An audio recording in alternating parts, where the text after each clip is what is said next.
Sabi mga kababayan ngayon ng Department of National Defense, wala niyang internal agreement with China sa issue ng Ayungin Shoal. Nakita niya, Mr. Maravillas, parang paulit-ulit na lang yung kwentong ganyan. Napansin niyo ba?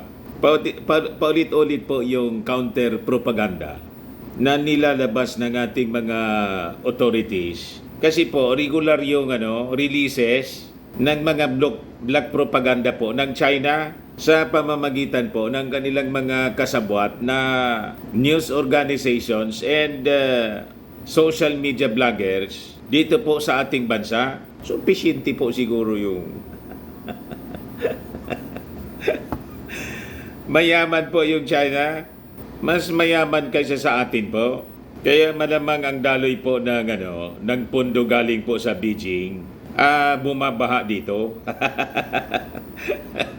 Tama ba? Labanan po ito ng mga propaganda war. Siyempre po, yung ating Department of National Defense, hindi man po magpapabaya. Kailangan nila na i-counter yung mga misinformation. Ayan po, DND maintains no internal agreement with China on Ayungin Shoal.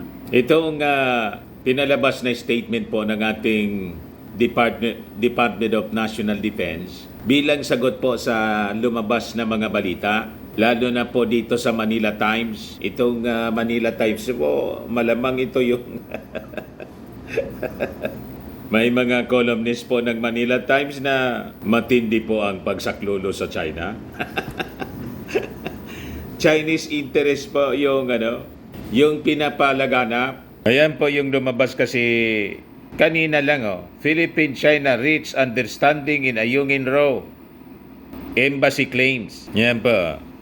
Kaya po, to counter that information, that false narrative, ngayon lang po, sabi ng Department of National Defense, ito po, 12:36 PM lang, pinalabas yung counter yung pang-counter po dito sa propaganda ng China. Kasi sabi nga po natin, ang objective ng China ay magtanim ng duda sa isipan ng mga Filipino at gustong isipin natin mga Filipino. Tayo yung naghuda sa kanila. Di ba? Ibig sabihin, nag-commit tayo mga kababayan sa China. Tapos nang pumasok yung administration ng ating Pangulong Bongbong Marcos, hindi na tinupad po. So ang gusto nilang palabasin, ang ating gobyerno ay walang kwentang kausap. At tayo na ngayon yung may kasalanan kung bakit binubuli nila tayo. Ganon mga kababayan. Kaya inulit po ng DND natin, Department of National Defense. Sabi rito, wala niya.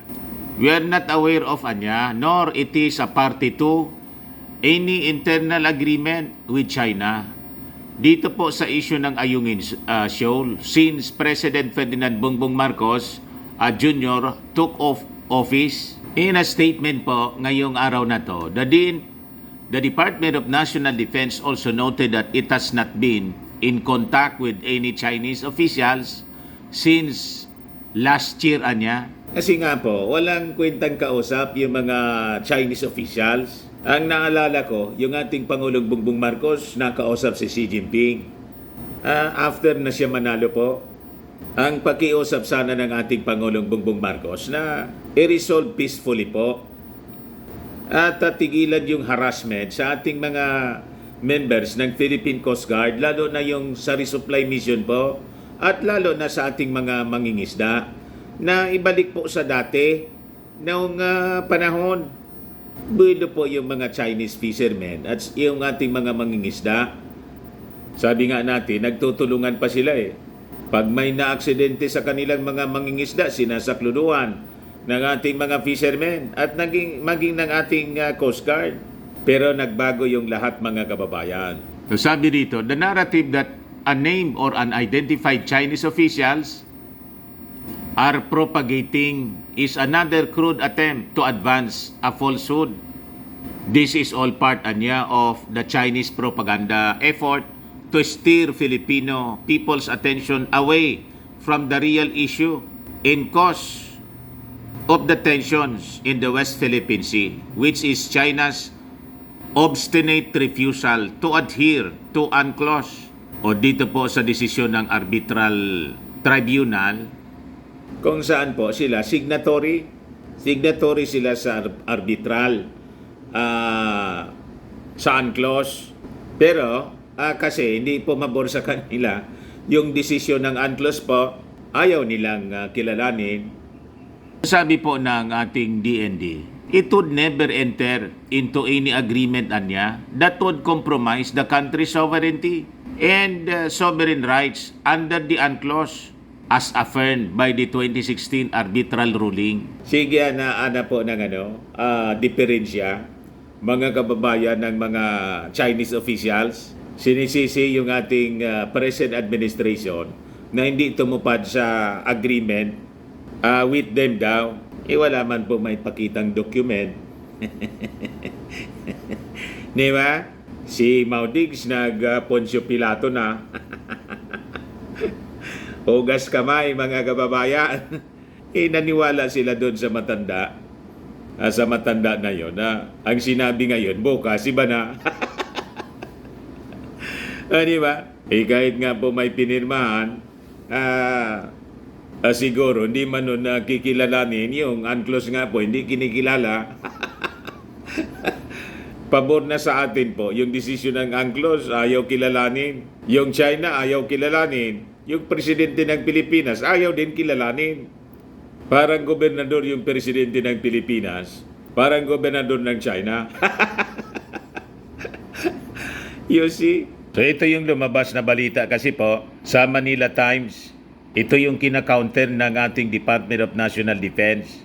Philippine-China reach understanding in Ayungin Row, sabi ng embassy. Dito sa balitang ito, di man sinabi kung embassy ng Pilipinas, embassy ng China. Yung kwento pa lang po, defective na. Binabasa ko yung, yung detalye ng kwento. Nakakalito. Alatang propaganda po.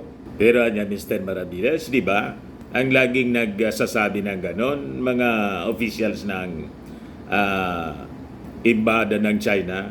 Yan po, ganon man talaga yung laging sinasabi po ng embassy ng China. Kaya pag embassy ng China yung nagsabi, siyempre, ang linya ng kanilang mga pananalita, yung mag-serve sa kanila pong interest.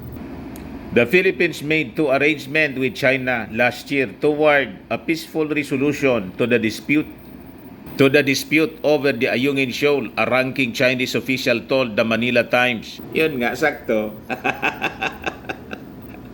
Chinese embassy official in-interview ng Manila Times o nagpa-interview sa Manila Times. Pero ayaw man po magpa-mention kung sinong embassy official. The official who agreed to an exclusive interview with the Times, as long as his identity is not revealed, described the arrangement as new internal understanding and a new model that are completely different from the earlier gentleman's agreement between former President Duterte and Chinese authorities. Alam po ninyo, sa tanda ko na po sa mainstream media, pag ganito po, ayaw magpabanggit, most of the time, yung statement po, hindi po reliable. Kasi kung reliable yung statement niya, pwedeng panghawakan. Anong rason ayaw magpakilala? Di ba? So that's my usual encounter po nung nasa mainstream media ko. Most of the time, hindi ko po ginagamit yon, yung mga ganong kwento. Iwan ko nga dito sa Manila Times, napakatagal na nila sa industriya. Inaayaan nila yung ganon. Pag ako sa amin nung ako station manager, sinasabihan ko yung news director ko, kung ayaw magpakilala ng source mo, wag ka nang magkwento niyan. Baka makuryente ka pa niyan. Kasi ang ibig sabihin, yung kwentong kanyang pinifeed sa'yo, hindi niya kayang panindigan. Tama pa? Pag ganyan po, malamang sa malamang, talagang may intention pong masama. It is a tool, mga kababayan, sa propaganda. Gusto niyang mag-spin. Kaya after na lumabas yung kwentong ito sa Manila Times po, kinounter agad ng ng Department of National Defense natin. Sabi dito, the agreement daw reached in November 2021 was meant to manage the situation in Ayungin, or what the Chinese refer to as Rinai Jiao, in how to interact and trust each other without prejudice to respective positions on sovereignty and sovereignty rights and jurisdictions of the two countries. The gentleman's agreement daw has nothing to do with sovereignty. It is for peace and stability, sabi ng opisyal. It is more of a technical arrangement, like how many ships could both sides put in place in the disputed areas and how both sides will interact on the spot. It's more of a confidence-building measure, the interaction model on the spot. The official said China has been trying to convince the administration of President Ferdinand Marcos Jr. to agree to a new understanding on ending the territorial row. Unang-una, yung Ayungin po, dinesisyon na. So hindi kailangan ng Pilipinas po makipag-agreement pa sa inyo. Kasi dinesisyon na po, final ng UNCLOS. So wala na kayong pakialam doon. No amount of agreement na sinasabi po ninyo ang dapat na ipatupad kasi may desisyon na po. Tama?